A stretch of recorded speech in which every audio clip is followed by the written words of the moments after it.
Now, our next speaker will also deal with the aftermath. David Witzthum, currently an independent researcher, is the author of The Beginning of a Wonderful or Wondrous Friendship, the story of the Israeli-German reconciliation between 48 and 1960, published by the Schocken Publishing House and the Richard Koebner Minerva Center at the Hebrew University in 2018. His monograph on the topic Jüdische Kulturbund and the Jewish press in Nazi Germany is to be published by Yad Vashem. David was the chief correspondence, moderator, and editor with the Israeli National Television for many years, and he also served as a European correspondent, and I may add that he also served as a correspondent mainly in Germany. He was a guest researcher with the Koebner Center up to 2018, and he serves as a board member at the Leo Baeck Institute in Jerusalem. And on a personal note, I'd like to say that David and I shared the traumas of the first days of the Yom Kippur War when we served together. I mean, I served in Brussels and he came to spend a year at the Collège d'Europe. And those were traumatic days, but then maybe I contributed something to his life by leading him to the chuppah. He was without a family, and I was the one who took him to the chuppah, and I think he doesn't regret it. David.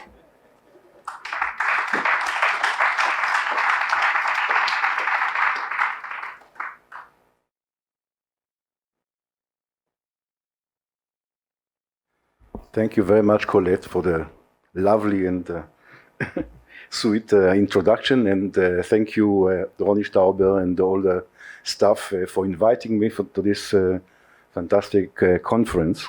My problem is that, among other problems, is that people talk and things change. A conference is a dynamic event, so I also have to change plans a little bit to follow other speakers and to focus a bit differently than I planned. So I will concentrate on the watershed year between September 1952, that means the signing of the agreement, and September 1953, Konrad Adenauer's decisive election victory, a few weeks after the reparations shipment started anchoring in Israel. Following Luxembourg, and even without diplomatic ties, or perhaps precisely because of that absence, that year brought about a paradigm shift, moving the Israeli discourse about Germany from seeing it as an Amalek, as an eternal enemy, to the road leading to an alliance and eventually friendship in the divided world of the Cold War. So in what follows, I shall borrow some terminology or methodology from social sciences, looking at some of the events and processes which did happen and some which did not happen. As it turned out, it was diplomats and journalists who facilitated the change as leading actors in an ambivalent political environment. Legally, Israel's relations with the Federal Republic of Germany were unclear. Israel was neither at war nor at peace with Bonn.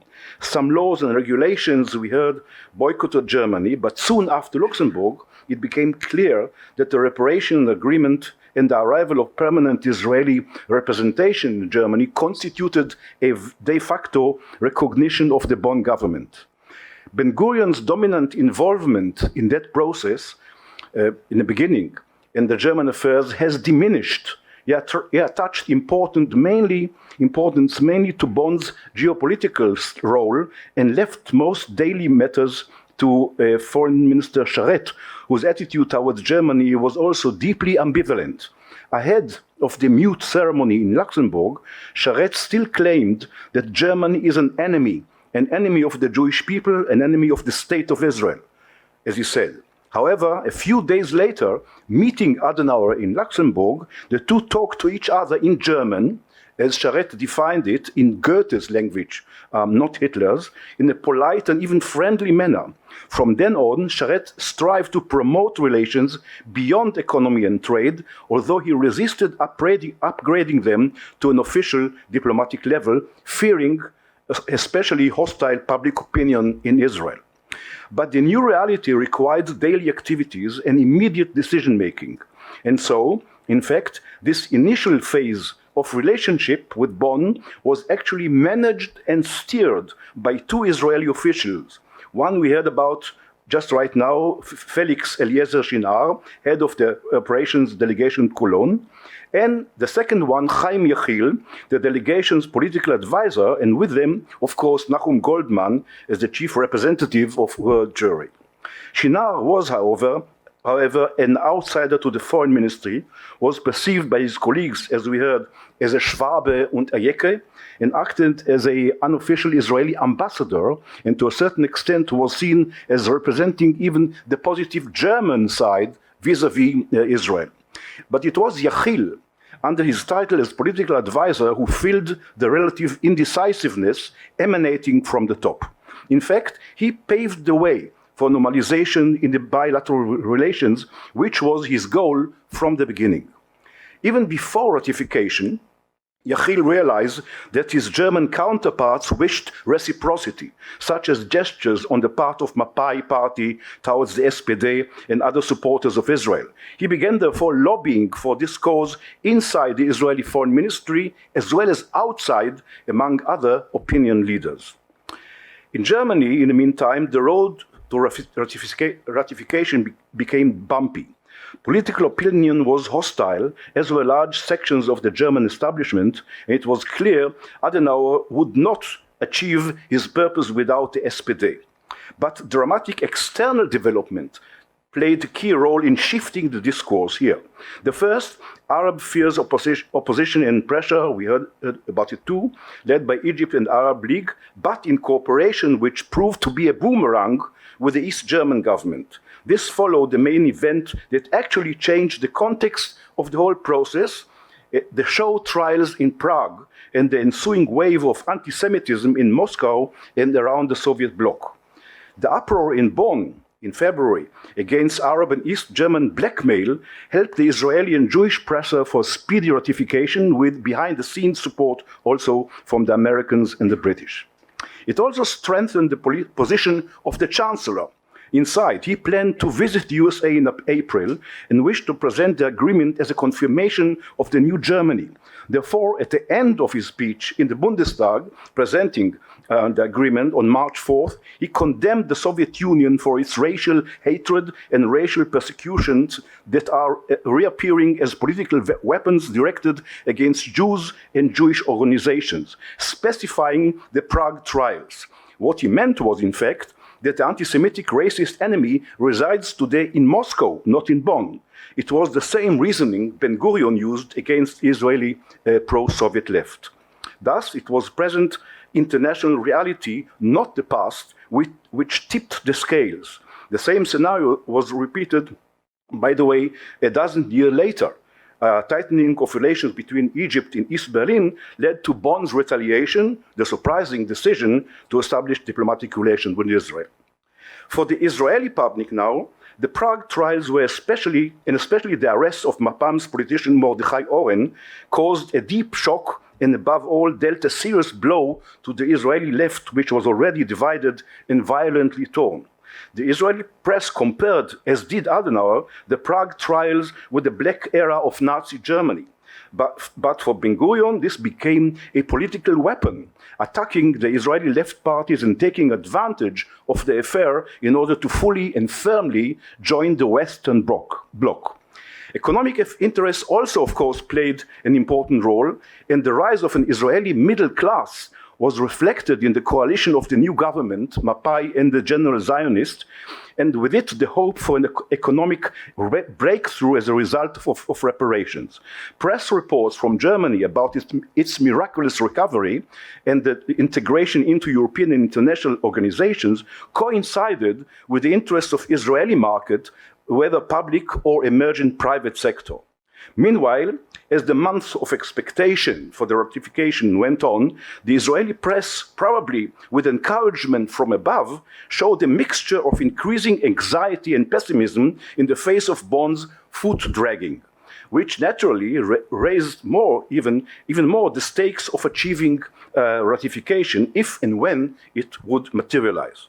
Thus, a whole new story about Germany has begun to emerge, about present and about the future, not about the past, about the coming practical relations with Germany, about different ideas and plans for distribution of funds and goods, setting priorities, timetables, allocating authority of decision, regular reports from Köln about the daily work of the reparations delegation, which functioned as a semi-embassy.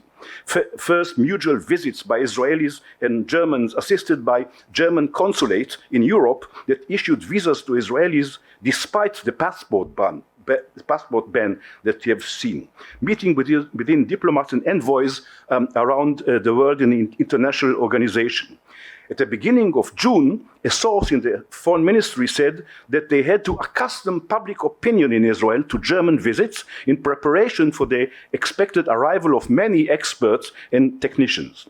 Even before ratification, Sharet and the director of the office, Eitan, were impressed by Bonn's firm stance in the face of Arab pressure and offered to study the moral of Bonn resistance against Arab threats. I quote, in other words, the Germans were now on our side. Immediately after ratification, Yechiel urges the foreign ministry to proceed with rapid steps toward normal relations and to make a political, explanatory, cultural, and mental effort to win friends. This task requires us, he says, to prepare public opinion in order to create a turning point. We should not appear, he says, and I quote, as tax collectors' delegation. No doubt this rings a bell from the New Testament about it, the thing about tax collectors and so on. Yechiel talks about necessity resulting from both international and bilateral considerations. His colleague in The Hague mentioned before, Michael Amir, quoted Ernst Renan, the historian, writing what can be adopted as a motto for this chapter in Israel-German relations, and I quote, Renan, in order to create history, one is sometimes obliged to forget it. I am not suggesting forgetting, I'm suggesting understanding. End of quote. Despite internal opposition from the Foreign Office, Sharet actually adopted this approach. Reporting to the government following the ratification, Sharet remarks that our German supporters hope now for a changed relations on our part. Every time when there's no expression of goodwill on our part, it is as if we stick a knife in their back. Even before the meeting, Sharet asked Shin'ar to emphasize in due process that the implementation of the agreement inevitably leads to de facto relations beyond the present framework, albeit a gradual and natural process.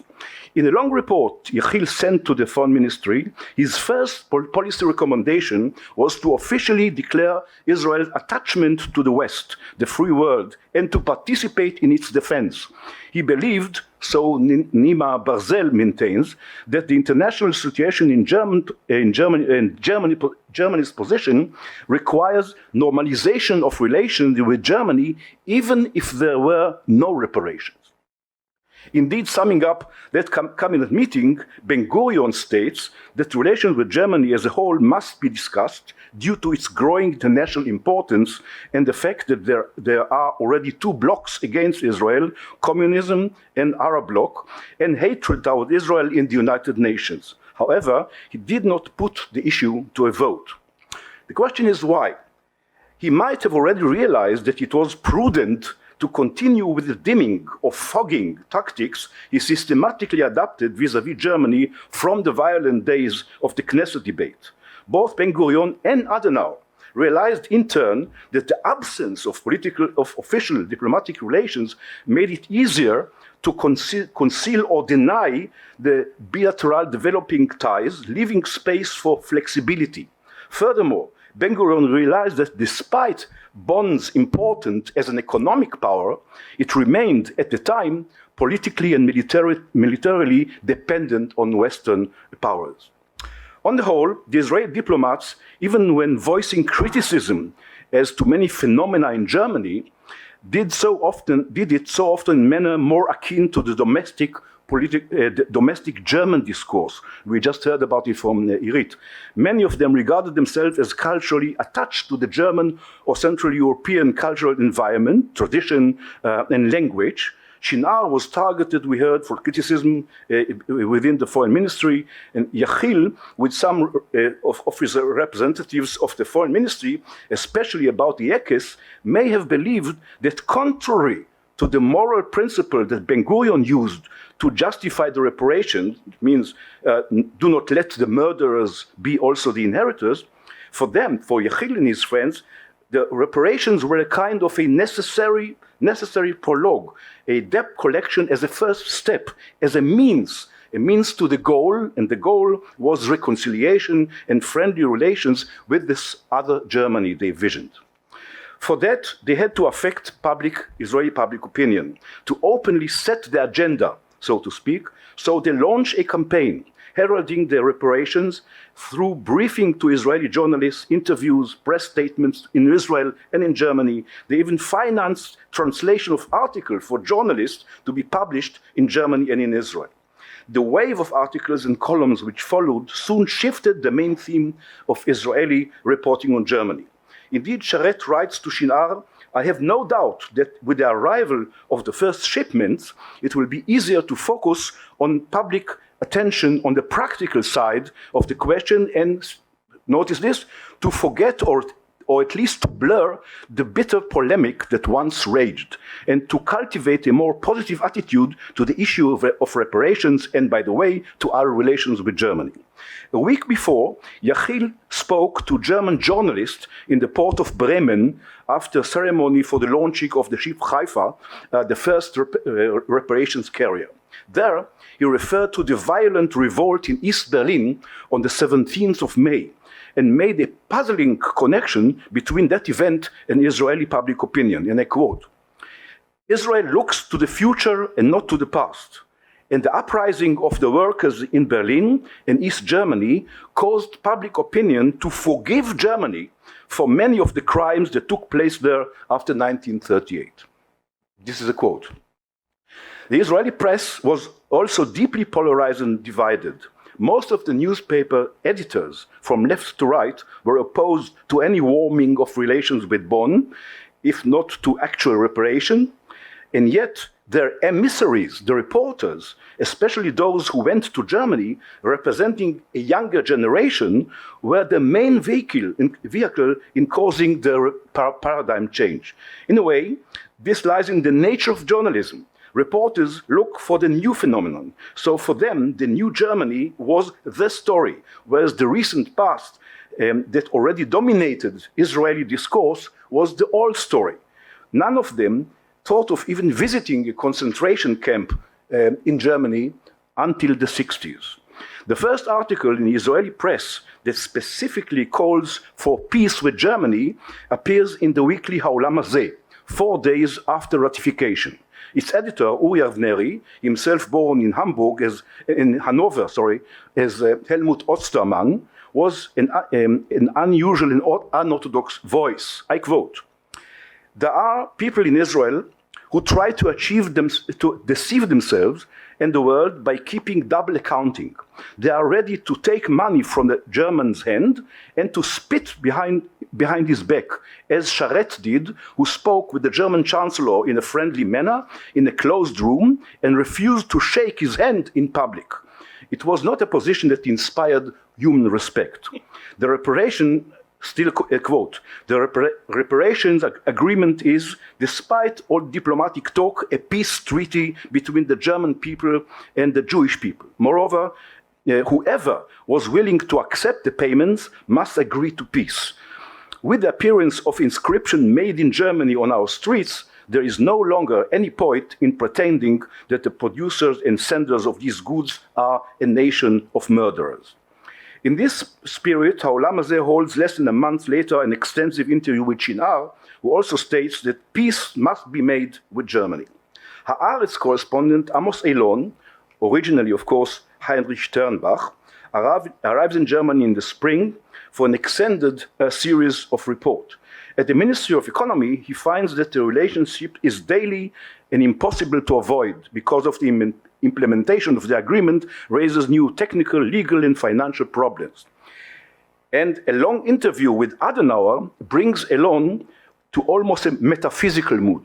I quote, "As for this upright patrician sage with the noble expression and the strong moral sense, there is in him, without doubt, great humanism, but of a kind that is rare nowadays." Adenauer will surely win the elections, predicts Elon, and will continue to place Germany back with the family of nations and tie the bonds to the free world. Also in June, Zeev Walter Laqueur estimates from Berlin that there is no point in continuing demonstrations that are not effective, such as boycott of visit to Germany, that thousands of Israeli citizens are bypassing or protesting the participation of German representatives in international institutions. Foreign policy should not be conducted on emotional basis.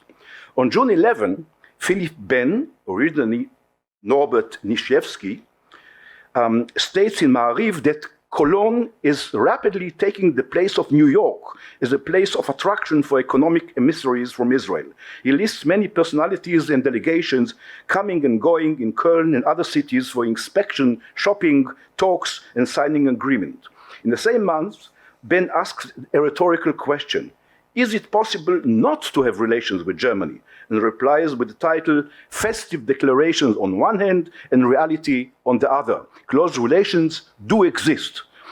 Quote, "Although unofficially we do not have relations with the government in Bonn, it would be ignoring the truth and self-deception if we did not admit that our unofficial relations with it are closer than with any other country in the world except for the three great powers." And now he quotes what Irit quoted before about the delegation being invited, going and coming, and so on and so forth. I won't quote it again, but he also stated that a representative of El Al is already staying in Frankfurt.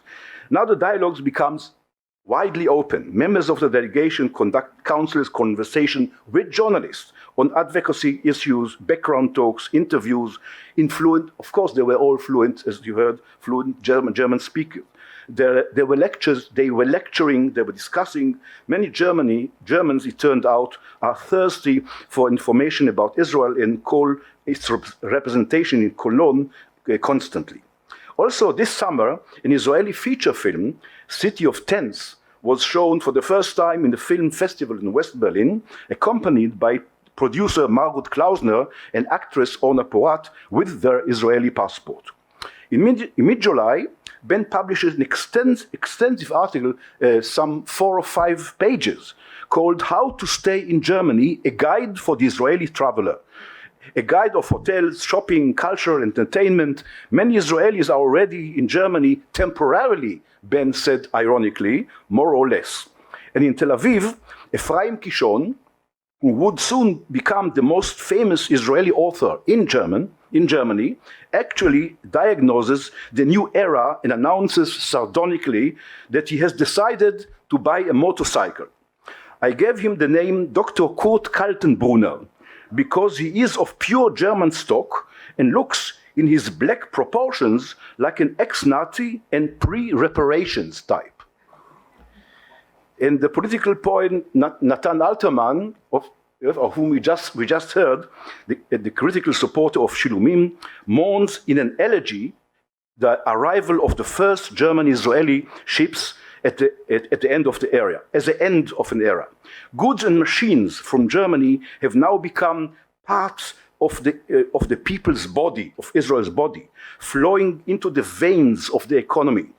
Alterman criticizes the government's evasive way ways regarding the story of the reparations in Germany and calls for clarity, since the people must feel the intensity of the pain involved in receiving the reparations, accept them openly in broad daylight.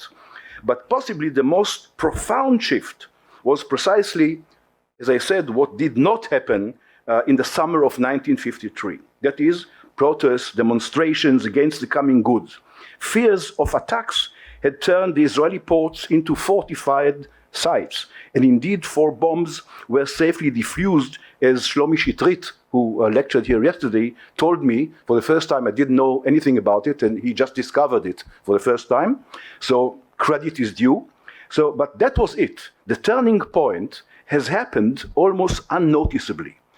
On September 6, Adenauer won the general election, an overwhelming personal and political victory.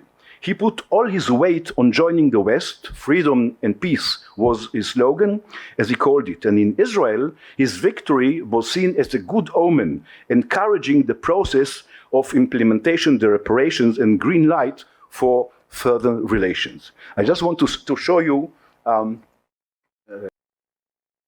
You see it. This was published after the victory of Adenauer in Ma'ariv. Dosh, also Kriel Gardosh, a characterist who really accompanied the reparations, closely. So Adenauer is riding with Srulik, which is representing the young state of Israel. Adenauer has won the elections. Yes, Srulik, Israel, is sitting with him in the same bicycle, holding the money bag, you see, called Shilumim. And above it, yes, this championship, and that we won. So we won. We won the elections, or we won whatever, but we saw them together. Dosh, who was not really a friend of Germany, yes, to begin with, and this is really, I think, a change, a paradigm change, all within 1 year. Thank you very much.